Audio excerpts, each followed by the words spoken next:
চাঁদপুরি রাজ্যের রূপনগর শহরে শান্তিপুর গ্রামের সন্ধ্যা সাধারণত শান্ত আর সুন্দর হয়। চারদিকে পাখির কিলকিলানি, গাছের পাতা দুলছে হাওয়ায়, আর নদীর জলে চাঁদনি খেলে। কিন্তু সেই বিকেলটা ছিল ভিন্ন। ইয়ামিন, ফরিদ, ইয়াসমিন আর ফাতেমা নিজেদের ছোট্ট দল সহযোগী চার নিয়ে গ্রামের পাড়ায় হাঁটছিল। তারা ঠিক করেছিল আজ স্কুল শেষে সবাই মিলে গ্রামের বাড়িগুলোর পাশে বেহাল জায়গাগুলো পরিষ্কার করবে, যেন গ্রামের মানুষ আর পশু পাখি দুজনেই নিরাপদ থাকে। হঠাৎ দূরে একটি বাড়ি থেকে ধোঁয়ার কোলাহল দেখল ইয়াসমিন। সে চিৎকার করে বলল, দেখো, ধোঁয়া, আগুন লাগছে। ফরিদ সঙ্গে সঙ্গে বলল, আমাদের যেতে হবে, কেউ সাহায্য করতে পারবে। ইয়ামিন বলল, ধীরে চলো, প্যানিক হবে না, আমরা সবাই একসাথে থাকব। চার বন্ধু দৌড়ে আগুনের দিকে গেল। দেখা গেল গ্রামের মোস্তফা কাকার বাড়ি আগুনে ভস্মীভূত হতে বসেছে। বাড়ির ছাদের কাঠের কাঠামো ইতিমধ্যেই লাল কমলা শিখায় জ্বলে উঠছে। লোকজন চিৎকার করছে, কিন্তু পানি পৌঁছানোর আগে আগুন নিয়ন্ত্রণ করা যাচ্ছিল না। ইয়াসমিন চিৎকার করে বলল, আমাদের জল দরকার, নদী থেকে পানি আনুন। ফাতেমা ছোট পুকুর থেকে বালতি ভরে দিচ্ছিল।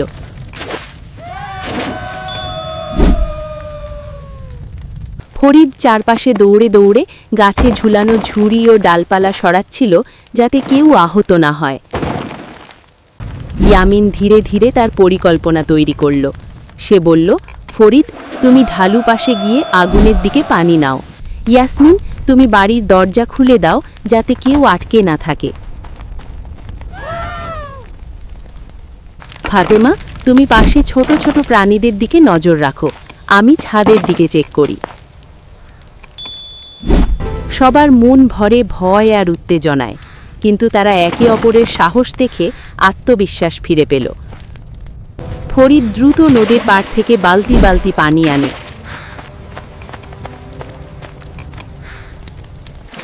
ইয়াসমিন ঘরে ঢুকে কয়েকজন বৃদ্ধকে বের করে আনল।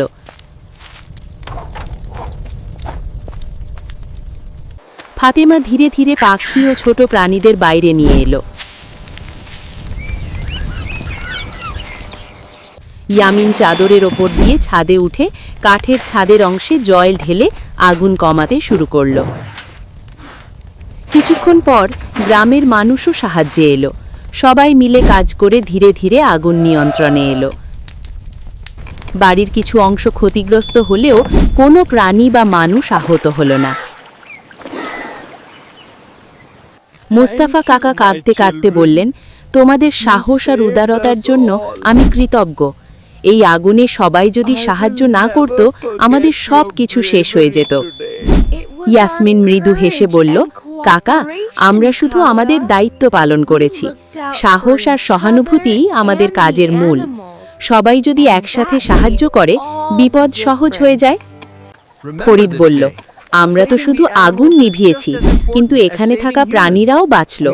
সব প্রাণীই গুরুত্বপূর্ণ। ফাতেমা ছোট্ট হাত মিলিয়ে বলল, হ্যাঁ, আগুন শুধু মানুষের জন্যই বিপদ নয়, পশু পাখিদের জন্যও বিপদ। ইয়ামিন সকলকে একত্র করে বলল, আজ আমরা দেখেছি বিপদে সাহস দেখানো যেমন গুরুত্বপূর্ণ, ঠিক তেমনি উদারতা আর অন্যের জন্য কাজ করাও গুরুত্বপূর্ণ। আমরা ছোট হলেও ভালো কাজের মাধ্যমে বড় পার্থক্য আনতে পারি। গ্রামের মানুষ ধীরে ধীরে ফিরে গেল।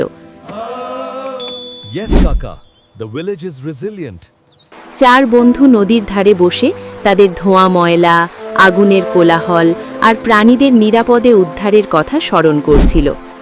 তারা একে অপরকে দেখল এবং অনুভব করল, যখন সবাই একসাথে থাকে, সাহস, উদারতা আর সহানুভূতির শক্তি অদম্য। ফাতেমা বলল, আজ আমরা শুধু আগুন নেভাইনি, আমরা গ্রামের মানুষ আর প্রাণীদের নিরাপত্তা দিয়েছি। ইয়াসমিন বলল, সত্যি, সহযোগী চার সত্যিই শক্তিশালী। ফরিদ হেসে বলল, আমরা যদি প্রতিদিন এমন ভালো কাজ করি, গ্রামের সব মানুষ আর প্রাণী ভালো থাকবে। ইয়ামিন শান্তভাবে বলল, এভাবেই আমাদের জীবন হওয়া উচিত। একটা ছোট্ট ভালো কাজ দিয়েই অনেক বড় প্রভাব ফেলা যায়। সাহস, উদারতা আর একতার মিশ্রণে আমরা যে কোনো বিপদ কাটাতে পারি। রাত নেমে এলো। চার বন্ধু নদীর ধারে বসে চাঁদের আলোয় শান্তি অনুভব করল। তাদের মনে ভরপুর আনন্দ ছিল। তারা জানতো আজ তাদের সাহস আর উদারতার গল্প শুধু তাদের চারপাশের মানুষের জন্য নয়, ভবিষ্যতের জন্যও অনুপ্রেরণা হবে। এইভাবে গ্রামের হঠাৎ আগুন এবং ছোট্ট প্রাণীর পাশে দাঁড়ানোর গল্প তাদের জন্য শিক্ষণীয় দিক হল সাহস এবং উদারতা শুধু বড়দের জন্য নয়, ছোটদের জন্য সমান গুরুত্বপূর্ণ। Yes, and our generosity showed that children